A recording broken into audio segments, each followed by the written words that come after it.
વંદે માતરમ ખેડૂત મિત્રો, હું છું ફાર્મર બોય જીગર પાઠક. આજે આપણે વાત કરવાના છે જીરાના વાવેતર કરતી વખતે શું ધ્યાનમાં રાખવું અને કઈ કઈ વસ્તુને આપણે અવોઇડ કરવી. તો સૌથી પહેલા તો આપણે વાત કરીશું જીરાના જે સૌથી ખતરનાક કહી શકાય અને સૌથી નુકસાનકારક કહી શકાય એવા બે રોગ વિશે. એક છે પીળીઓ, જેને આપણે સુકારો પણ કહીએ છીએ, ઉતરક પણ કહીએ છીએ, જેમાં જીરું સુકાઈ જાય છે અને ખેતરનું ખેતર સાફ થઈ જાય છે. અને જ્યારે ઝાકળ આવે છે ત્યારે આપણે જોવા મળે છે કાળી ચરબી.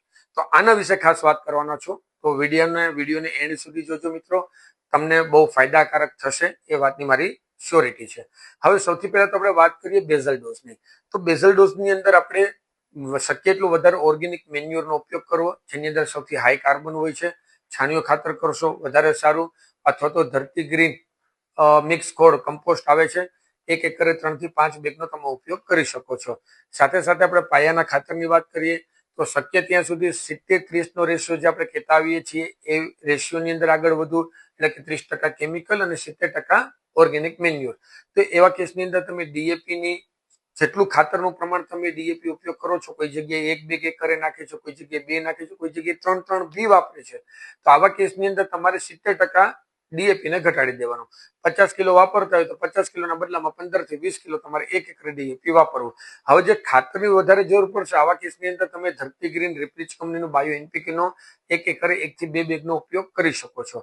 હવે ખાસ વાત કરીએ ઉતરક એટલે કે પીળીઓ સુકારો, જમીનજન્ય રોગ છે મિત્રો.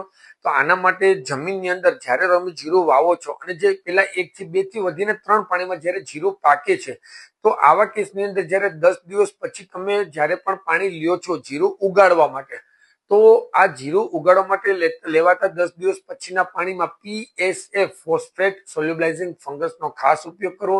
રિપ્રીચ કંપની ટ્રાઇસુડો નામનું 100 ગ્રામનું પાઉચ આપે જ છે, માર્કેટમાં પણ મળે છે PSF બાયોલોજીકલ ફોર્મમાં. સાથે સાથે વાર્મ કલ્ચર એટલે કે માઇકોરાઇઝા જરૂરથી ઉપયોગ કરવો, જે તમારા વ્હાઇટ રૂટ એટલે કે તંતુમૂળને સારી રીતે ડેવલપ કરી દેશે. રિપ્રીચ કંપની આ બે પ્રોડક્ટ સાથે સાથે કીટ લોન્ચ કરી છે, બાયોલોજીકલ કીટ અમે એને કહીએ છીએ, જેની અંદર કન્સોટિયા એનપીકે નું પાઉચ આવી જશે, જેમાં 1 ટ્રિલિયન પ્લસ CFU કાઉન્ટ છે, ઝિંક આવી જશે, અને સાથે સાથે વાર્મ કલ્ચર માઇકોરાઇઝા અને સાથે ટ્રાઇસુડો, જેની અંદર વર્ટિલિસિયમ લીગાલી જેવા ઘણા બધા બાયોલોજીકલ ફોસ્ફેટ સોલ્યુબલાઇઝિંગ ફંગસના કન્ટેન્ટ મોજૂદ છે. તો 10 દિવસ જીરાના વાવેતરથી 20 દિવસની વચ્ચે જ્યારે ઉગાડવા માટે થઈને આપણે પાણી લેતા હોઈએ છીએ એ દરમિયાન આ વસ્તુનો ઉપયોગ કરવો ખૂબ જરૂરી છે.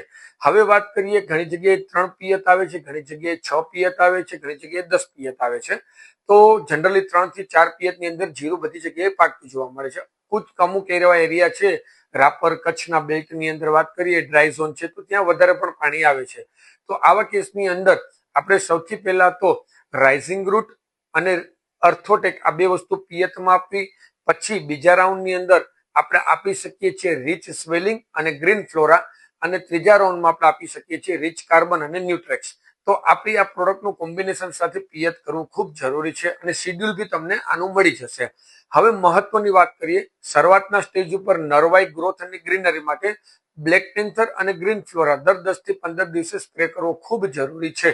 પણ જ્યારે પણ તમને પીળીઓ ઉતરકનો પ્રોબ્લેમ જોવા મળે ત્યારે જીરા સ્પેશિયલના મિનિમમ 2 રાઉન્ડ લેવા ખૂબ જરૂરી છે.